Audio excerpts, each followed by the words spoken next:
Happy Friday, grade 2. Let's continue with our Stuart Little book. I'm here outside reading to you from Oregon. All right, so chapter 6, A Fair Breeze.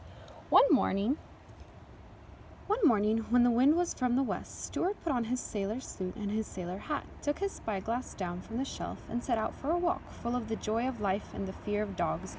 With a rolling gait, he sauntered along toward Fifth Avenue, keeping a sharp lookout. Whenever he spied a dog through his glass, Stuart would hurry to the nearest doorman, climb his trouser leg, and hide in the tails of his uniform. And once, when no doorman was handy, he had to crawl into yesterday's paper and roll himself up in the second section till danger was past. At the corner of Fifth Avenue, there were several people waiting for the uptown bus, and Stuart joined them. Nobody noticed him because he wasn't tall enough to be noticed. I'm not tall enough to be noticed, thought Stuart, yet I'm tall enough to want to go to the 72nd Street. When the bus came into view, all the men waved their canes and briefcases at the driver, and Stuart waved his spyglass. Then, knowing that the step of the bus would be too high for him, Stuart seized hold of the cuff of a gentleman's pants and was swung aboard without any trouble or inconvenience whatever. Stuart never paid any fare on the buses because he wasn't big enough to carry an ordinary dime. The only time he had ever attempted to carry a dime, he had rolled the coin along like a hoop while he raced along beside it. But it had got away from him on a hill and had been snatched up by an old woman with no teeth. After that experience, Stuart contented himself with the tiny coins which his father made for him out of tin foil. They were handsome little things, although rather hard to see without putting on your spectacles. Those are glasses. When the conductor came around to collect the fares, Stuart fished in his purse and pulled out a coin no bigger than the eye of a grasshopper. "What's that you're offering me?" asked the conductor. "It's one of my dimes," said Stuart. "Is it now?" said the conductor. "Well, I'd have a fine time explaining that to the bus company. Why, you're no bigger than a dime yourself." "Yes, I am," replied Stuart angrily. "I'm more than twice as big as a dime. A dime only comes up to here on me," and Stuart pointed to his hip. "Furthermore," he added, "I didn't come on this bus to be insulted." "I beg your pardon," said the conductor. "You'll have to forgive me, for I had no idea that in all the world there was such a small sailor." "Live and learn," muttered Stuart tartly, putting his change purse back in his pocket. When the bus stopped at 72nd Street, Stuart jumped out and hurried across to the sailboat pound in Central Park. Over the pond the west wind blew, and into the teeth of the west wind sailed the sloops and schooners, their rails well down, their wet decks gleaming. The owners, boys and grown men, raced around the cement shores, hoping to arrive at the other side in time to keep the boats from bumping. Some of the toy boats were not as small as you might think, for when you got close to them you found that their mainmast was taller than a man's head, and they were beautifully made, with everything ship-shape and ready for sea. To Stuart they seemed enormous, and he hoped he would be able to get aboard one of them and sail away to the far corners of the pond. He was an adventurous little fellow, and loved the feel of the breeze in his face, and the cry of the gulls overhead, and the heave of the great swell under him. As he sat cross-legged in the wall that surrounds the pond, gazing out at the ships through his spyglass, Stuart noticed one boat that seemed to him finer and prouder than any other. Her name was Wasp. She was a big black schooner flying the American flag. She had a clipper bow, and on her foredeck was mounted a 3-inch cannon. "She's the ship for me," thought Stuart, and the next time she sailed in, he ran over to where she was being turned around. "Excuse me, sir," said Stuart to the man who was turning her, "but are you the owner of the schooner Wasp?" "I am," replied the man, surprised to be addressed by a mouse in a sailor suit. "I'm looking for a berth in a good ship," continued Stuart, "and I thought perhaps you might sign me on. I'm strong and I'm quick." "Are you sober?" asked the owner of the boss. "I do my work," said Stuart crisply. The man looked sharply at him. He couldn't help admiring the trim appearance, the bold manner of his diminutive seafaring character. "Well," he said at length, pointing to the prow of the Wasp out toward the center of the pond, "I'll tell you what I'll do with you. You see that big racing sloop out there?" "I do." "That's the Lillian B. Warmrath," said the man, "and I hate her with all my heart." "Then so do I," cried Stuart loyally. "I hate her because she is always bumping into my boat," continued the man, "and because her owner is a lazy boy who doesn't understand sailing, and who hardly knows a squall from a squid." Or a jib from a jab, cried Stuart. Or a luff from a leech, bellowed the man. Or a deck from a dock, screamed Stuart. Or a mast from a mist, yelled the man. But hold on now, no more of this. I'll tell you what we'll do. The Lillian B. Warmrath has always been able to beat the Wasp sailing, but I believe that if my schooner were properly handled, it would be a different story. Nobody knows how I suffer standing here on shore, helpless, watching the Wasp blunder along when all she needs is a steady hand on her helm.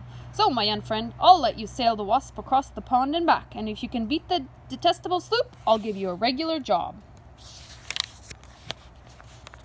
Aye, aye, sir, said Stuart, swaying himself aboard the schooner and taking his place on the wheel. Ready about it.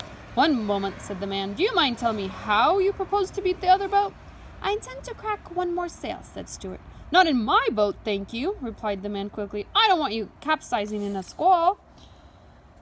Well then, said Stuart, I'll catch the sloop rowed on. Take her with fire from my forward gun. Foul means, said the man. I want this to be a boat race, not a naval engagement. Well then, said Stuart cheerfully, I'll sail the Wasp straight and true, and let the Lillian B. Warmrath go yawning all over the pond. Bravo! Cried the man, and good luck go with you. And so saying, he let go of the Wasp's prow. A puff of air bellied to the schooner's head sails, and she paid off, filled away on the port tack, heeling gracefully over to the breeze while Stuart twirled her wheel and braced himself against the deck cleat. By the by, yelled the man, you haven't told me your name. My name is Stuart Little, called Stuart at the top of his lungs. I am the second son of Frederick C. Little of this city. Bon voyage, Stuart, hollered his friend. Take care of yourself and bring the Wasp home safe. That I will, shouted Stuart, and he was so proud and happy he let go of the wheel for a second and did a little dance on the sloping deck, never noticing how narrowly he escaped hitting a tramp steamer that was drifting in his path, with her engines disabled and her decks awash. Chapter 7. The Sailboat Race. When the people in Central Park learned that one of the toy sailboats was being steered by a mouse in a sailor suit, they all came running. Soon the shores of the pond were so crowded that a policeman was sent from the headquarters to announce that everybody would have to stop pushing, but nobody did. People in New York liked to push each other. The most excited person of all was the boy who owned the Lillian B. Warmrath. He was a fat, sulky boy of 12 named Leroy. He wore a blue serge suit and a white necktie stained with orange juice. Come back here, he called to Stuart. Come back here and get on my boat. I want you to steer my boat. I will pay you $5 a week, and you can have every Thursday afternoon off and a radio in your room. I thank you for your kind offer, replied Stuart, but I'm happy aboard the Wasp, happier than I have ever been before in all my life.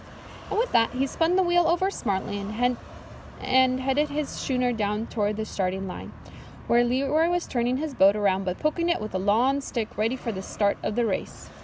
There's all the people.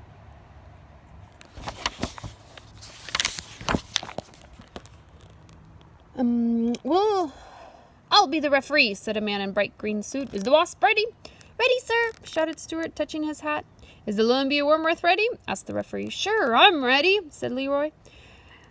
To the north end of the pond and back, shouted the referee. On your mark, get set, go. Go, cried the people on the shore. Go, cried the owner of the Wasp. Go, yelled the policeman.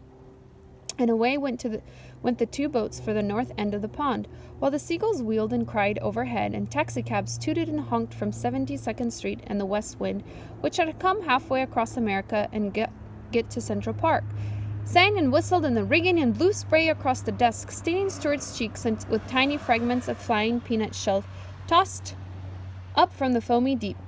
This is the life for me, muttered Stuart to himself. What a ship, what a day, what a race. Before the two boats had gone many feet, however, an accident happened on shore. The people were pushing each other harder and harder in their eagerness to see the sport, and although they really didn't mean to, they pushed the policeman so hard they pushed him right off the concrete wall and into the pond. He hit the water in a sitting position and got wet clear up to the third button of his jacket. He was soaked. This particular policeman was not only a big, heavy man, but he had just eaten a big, heavy meal, and the wave he made went curling outward, cresting and billowing, upsetting all manner of a small craft and causing every owner of a boat on the pond to scream with delight and concentration.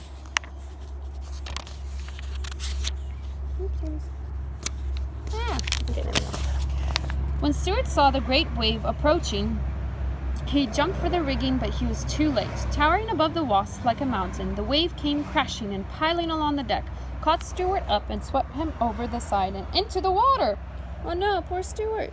Stuart had no intention of drowning. He kicked hard with his feet and thrashed hard with his tail, and in a minute or two he climbed back aboard the schooner, cold and wet but quite unharmed. As he took his place at the helm, he could hear people cheering for him and calling, "Here, safe. At a mouse, Stuart, at a mouse!" He looked over and saw that the wave had capsized the Lillian B. Womrath, but that she had righted herself and was sailing off her course close by. And she stayed close alongside till both boats reached the north end of the pond. Here Stuart put the Wasp about, and Leroy turned the Lillian around with his stick, and away the two boats went for the finish line. "This race isn't over yet," thought Stuart. The first warning he had that there was trouble ahead came when he glanced into the Wasp's cabin and observed that the barometer had fallen sharply. That can mean only one thing at sea: dirty weather. Suddenly a dark cloud swept across the sky, blotting it out and leaving the earth in shadow. Stuart shivered in his wet clothes. He turned up his sailor blouse close around his neck, and when he spied the Wasp's owner among the crowd on shore, he waved his hat and called out, "Dirty weather ahead, sir! Wind backing into the southwest! Seas confused! Glass falling!" "Never mind the weather!" cried the owner. "Watch out for a flotsam dead ahead!" Stuart peered ahead into the gathering storm, but saw nothing except the gray waves with the white crest. The world seemed cold and ominous. Stuart glanced behind him, and there came the sloop boiling along fast, rolling up a bow wave and gaining steadily. "Look out, Stuart! Look out! Where you're going!" Ooh, quite the storm, huh? Stuart strained his eyes, and suddenly, dead ahead, right in the path of the Wasp, he saw an enormous paper bag looming up on the surface of the pond. The bag was empty and riding high, its open and gaping wide like the mouth of a cave. Stuart spun the wheel over it, but it was too late. The Wasp drove her bow straight into the bag, and with a fearful swoosh, the schooner slowed down and came up into the wind with all sails flapping. Just at this moment, Stuart heard a splintering crash, saw the bow of the Lillian plow through his rigging, and felt the whole ship tremble from stem to stern with the force of the collision. "A collision!" shouted the crowd on shore. In a jiffy, the two boats were in a terrible tangle. Little boys on shore screamed and danced up and down. Meanwhile, the paper bag sprang a leak and began to fill. The Wasp couldn't move because of the bag. The Lillian B. Womrath couldn't move because her nose was stuck in the Wasp's rigging. Waving his arms, Stuart ran forward and fired off his gun. Then he heard above the other noises on the shore the voice of the owner of the Wasp yelling directions and telling him what to do. "Stuart, Stuart, down jump, down staysail!" Stuart jumped for the hay-yards, and the jibe and the fore staysail came rippling down. "Cut away all paperbacks!" roared the owner. Stuart whipped out his pocket knife and slashed away bravely at the soggy bag until he had the deck cleared. "Now, back your foresail and give her a full!" screamed the owner of the Wasp. Stuart grabbed the foresail boom and pulled with all his might. Slowly the schooner paid off and began to gather headway. And as she heeled over to the breeze, she rolled her rail out from under the Lillian's nose, shook herself free, and stood away to the southward. A loud cheer went up from the bank. Stuart sprang to the wheel and answered it. Then he looked back, and to his great joy he perceived that the Lillian had gone off in a wild direction and was yawing all over the pond.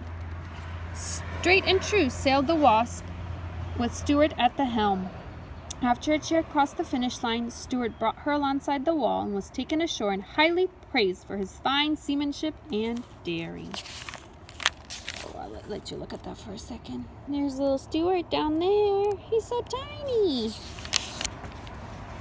The owner was delighted and said it was the happiest day of his life. He introduced himself to Stuart, said that in private life he was Dr. Paul Carey, a surgeon-dentist.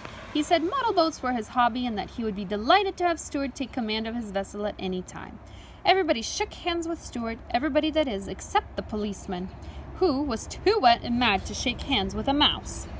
When Stuart got home that night, his brother George asked him where he had been all day. "Oh, walking around town," replied Stuart.